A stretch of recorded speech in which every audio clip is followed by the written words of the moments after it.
Friend, welcome to our channel. तो दोस्तों, सहायक आचार्य 26,001 को लेके एक लेटेस्ट अपडेट जारी हो रहा है। ये अपडेट कम खुशखबरी ज़्यादा है।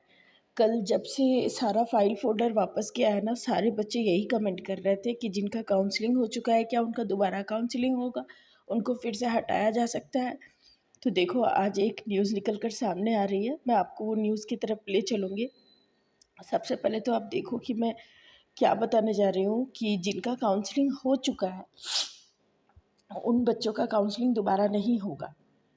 मतलब जो भी काउंसलिंग प्रोसीजर से आगे बढ़ चुके हैं उन लोगों का काउंसलिंग अब दोबारा नहीं होगा। वो लोग सिक्योर हैं, उन लोगों की जॉब एकदम सिक्योर है। और जिनका काउंसलिंग रुक गया था या नहीं हुआ था उन लोगों का काउंसलिंग वापस से होगा, या उन लोगों का काउंसलिंग का डेट होगा, निकलेगा।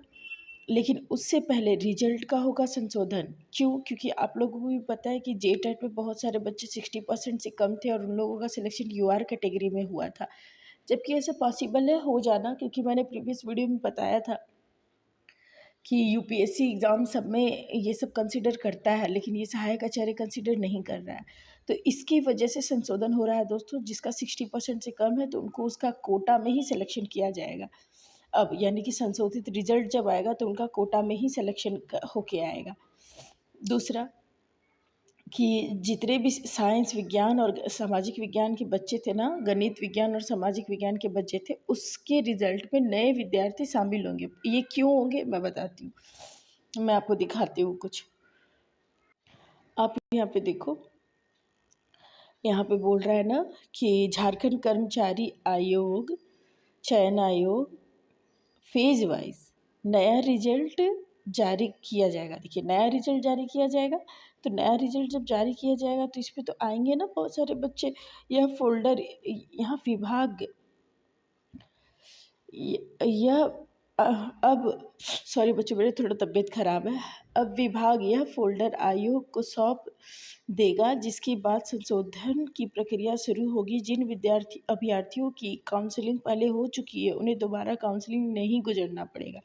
देखो, यहाँ साफ लिखा है ना, केवल संशोधित रिजल्ट से चयनित अभ्यर्थियों का दस्तावेज सत्यापन और काउंसलिंग की प्रक्रिया पूरी की जाएगी। देखिए, हाल ना, पहले चरण में कक्षा 6 से 8 के लिए विज्ञान एवं गणित, भाषा, सामाजिक विज्ञान और विषयों का रिजल्ट आएगा पहले चरण में। इसके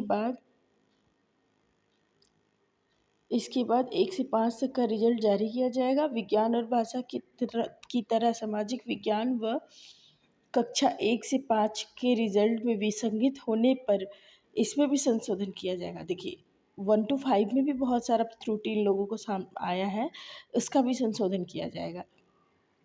इन दोनों के रिजल्ट तैयार करने की प्रक्रिया भी विज्ञान और भाषा के अनुरूप ही होगी। सूत्रों के अनुसार आयोग इस सप्ताह में संशोधित रिजल्ट जारी करने की प्रक्रिया शुरू कर सकता है।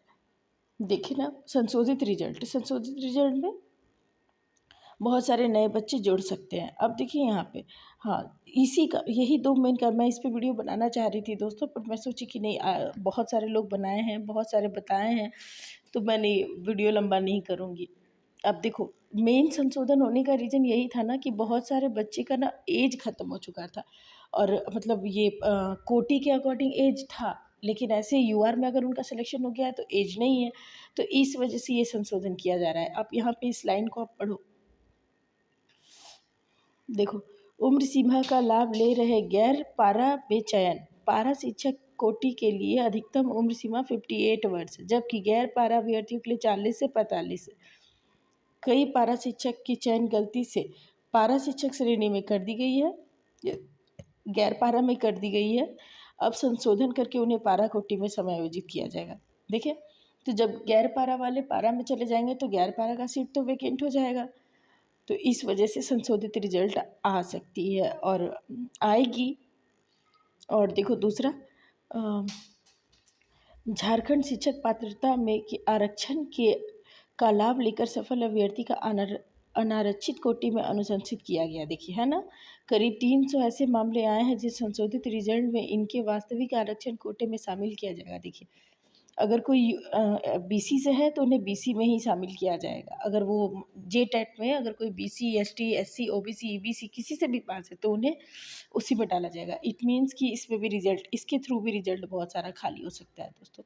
और मैं आपको बताऊं, अब यहाँ देखो, सहायक आचार्य नियुक्ति परीक्षा का जारी होगा संशोधित परिणाम। देखिए है ना, ये तो मैंने आपको बता दिया। यहाँ से क्यों हो रहा है संशोधन, वो इसको भी आप लोग देख लीजिए, आप लोग स्क्रीनशॉट रख सकते हैं, ठीक है। और देखिए इन लोगों ने बोला है, सुप्रीम कोर्ट का हवाला देते हुए इन लोगों ने बताया है, किसी अभ्यर्थी का जेटेट कट ऑफ आरक्षण का लाभ ले लिया है तो उन्हें नियुक्ति में लाभ नहीं मिलेगा। यहाँ पे बोल रहा है कि विभाग ने सुप्रीम कोर्ट द्वारा पारित आदेश का हवाला देते हुए कहा है कि कोई भी नियुक्ति में किसी अभ्यर्थी को दोहरा आरक्षण का लाभ नहीं मिलेगा। किसी अभ्यर्थी ने अगर जेटेट परीक्षा में ले लिया है ना आरक्षण, तो उसको फिर ये सहायक आचार्य में आरक्षण नहीं मिलेगा, ये कहने का मतलब है। यानी कि अगर जेटेट में आप कैटेगरी में पास किए हैं तो सहायक आचार्य में वो कैटेगरी काम नहीं आएगी, आपको उसी कैटेगरी में जॉब मिलेगा, ठीक है। तो आप देख ही रहे हैं दोस्तों, ये सब ज़रूरी नहीं है बोलने का, आप लोग आए दिन डेली देख रहे हैं। तो मिलते हैं दोस्तों अगली वीडियो में तब तक के लिए बाय।